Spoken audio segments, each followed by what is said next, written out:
Yes, they should, and I've talked about Patrick and his teams before, how they want to set up, how they want to play through the lines, high energy, good quality. But when you don't have a shot on target in the last 3 games, that's worrying for any manager, any player. They have Zaha back, so you'd like to think that that creativity and, you know, the free-flowing style will sort of start to come back in a little bit. I would like to think so, but of course, not having a shot on target, I mean, I know for myself, I'd have been shooting from the halfway line just to change that stat. But I mean, you know, because I think it's important to almost get into a rhythm. Sometimes as players, you've got to be out there and try and make something happen.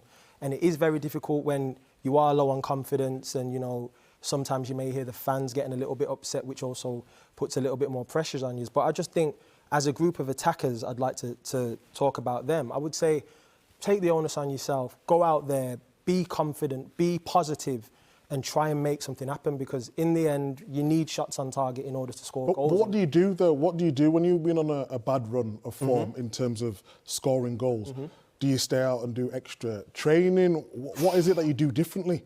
I would say it's about chemistry also. And I think a lot of the time when you are going through those types of moments, it's about speaking to your teammates and saying, look, when I got on the pitch and I do this, I want you to do that. So if I make this run, you play that ball in that area. So you're almost doing things on autopilot. And I think if they can get that type of vibe going where they're out there and the players they have, Elise, Eze, Zaha, they're very technically gifted footballers, and you would expect them to be able to create chances. So I believe they need to have some conversations. Of course, they're going to work on it on the training pitch with the coach, but in essence, they have to figure out the chemistry and how to create chances between themselves. I wouldn't put too much pressure on the midfield and say, you guys have to do loads more. In the end, the attacker's job is to create chances, and they're playing 4-2-3-1, so they need, you know, some of the guys up there to do some individual things and get it done.